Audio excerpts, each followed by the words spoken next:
So it's been a while since I've made a math video. I'm not the best at them, but this one is necessary. Today I'll tell you how to do derivatives. Welcome to Clapped Academy.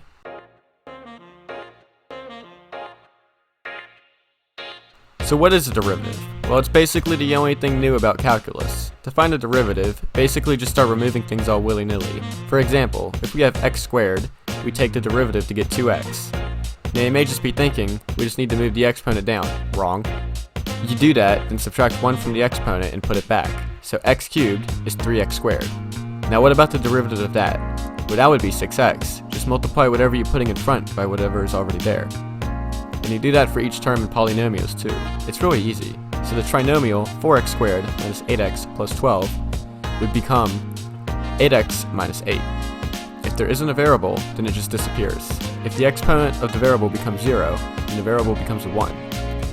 That's pretty much all there is for basic derivatives. I could go into further details with stuff like chain rule, but that's when stuff starts getting complicated, and I don't want to have to learn something again. Thanks for watching.